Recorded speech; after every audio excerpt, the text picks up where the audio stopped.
ठाणे हे खोक्याचे केंद्र उद्धव ठाकरे।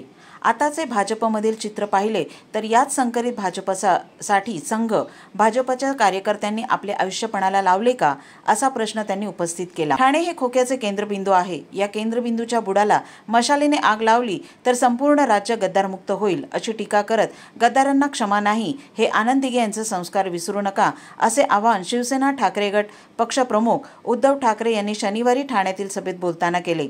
तसेच मागच्या वेळी बिनशर्त पाठिंबा देणाऱ्यांनी यंदा इनशर्ट पाठिंबा दिल्याचे सांगत मनसेची गुजसे म्हणजेच गुजरात नवनिर्माण सेना झाली आहे असा टोला त्यांनी राज ठाकरे यांना अप्रत्यक्षपणे लगावला। शिवसेना ठाकरे गट ठाणे शहर उमेदवार राजन विचारे, कोपरी पाचपाखाडीचे उमेदवार केदार दिघे, ओवळा माजिवडाचे उमेदवार नरेश मनेरा, कल्याण ग्रामीणचे उमेदवार सुभाष भोईर, डोंबिवलीचे उमेदवार दीपेश म्हात्रे, कल्याण पूर्वचे उमेदवार धनंजय बोडारे यांच्या प्रचारासाठी शिवसेना ठाकरे गट पक्षप्रमुख उद्धव ठाकरे यांनी शनिवारी ठाणे, डोंबिवली आणि कल्याण येथे जाहीर सभा घेतल्या। मुंबई महापालिकेत त्यांच्या कंत्राटदार मित्राला पाऊल ठेवू दिले नाही म्हणून त्यांनी माझे सरकार पाडले असा दावा करत केलंय काम भारी, लुटली तिजोरी, आता पुढची तयारी अशी टीका त्यांनी शिंदेच्या शिवसेनेच्या जाहिरातबाजीवरून केली। मर्दाचे औलाद असाल तर माझे वडील बाळासाहेब ठाकरे आणि आनंद दिघे यांची छायाचित्रे वापरू नका, स्वतःच्या वडिलांची छायाचित्रे वापरून निवडून येऊन दाखवा असे आव्हान त्यांनी मुख्यमंत्री शिंदे यांना दिले।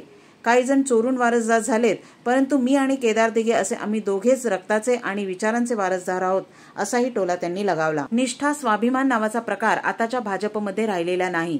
लोकांची घरे फोडणारे, पेटवणाऱ्या भाजपच्या राजकीय गर्भात आता इतर पक्षांची बीजे आहेत।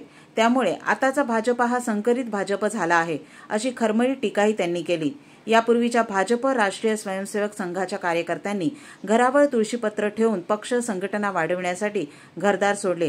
अनेक जण अविवाहित राहिले। आताचे भाजपमधील चित्र पाहिले तर याच संकरित भाजपसाठी संघ भाजपच्या कार्यकर्त्यांनी आपले आयुष्यपणाला लावले का असा प्रश्न त्यांनी उपस्थित केला। जमलेल्या माझ्या तमाम महाराष्ट्र प्रेमी बांधवांनो, भगिनींनो आणि मातांनो, कल्याण डोंबिवलीतून आलोय, रस्त्याने आलोय,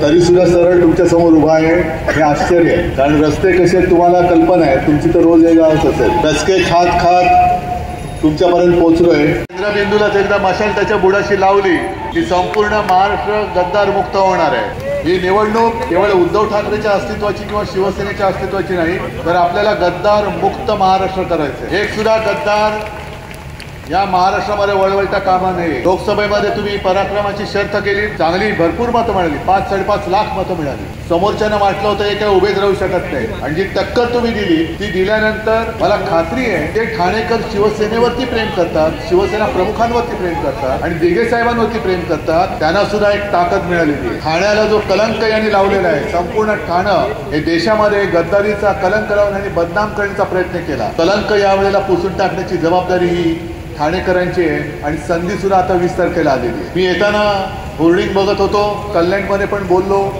डोंबिवलीत पण बोललो त्या विषयावर, आणि काय मोठी मोठी होर्डिंग लावलेत, म्हणजे किती पैसे तुमचे ओरबाडले त्यांनी बघा। त्या पद्धतीने ज्या प्रमाणाच्या बाहेर जाहिराती करतायत, जाहिरातीवरती पैसे उधळतायत, काहीही न करता मोठमोठ्या जाहिराती, करोडो रुपयाच्या जाहिराती, आला कुठून हा पैसा? जेमतेम 2.5 वर्षाच्या या कालखंडात तुम्ही एवढा पैसा आणलात कुठून? हा जो काय तुम्ही भ्रष्टाचार केलेला आहात आणि भ्रष्टाचार करत आहात, आणि त्याच्यावरचं जे होर्डिंगवरचं वाक्य आहे तेच बोलताय, भारी, लुटले तिजोरी, आता पुढची तयारी, तिजोरी लुटून टाकले। मी मगाशी रस्त्यांचा उल्लेख एवढ्यासाठी केला की रस्त्यांची हालत फार वाईट आहे, पण ठाण्यामध्ये आता सर्क्युलर मेट्रो आणण्याचा आमचा घाट चाललेला आहे। 12,000 कोटीपेक्षा जास्त। ठाणे आणि बोरिवलीचा जो रस्ता आहे, जोडण्याचा मग बोगदा असेल किंवा रस्ता असेल, मूळ जो प्रस्ताव होता तो 14,000 कोटीचा होता, आता अलीकडच्या काळामध्ये 25,000 कोटीच्या आसपास यांनी नेऊन ठेवले।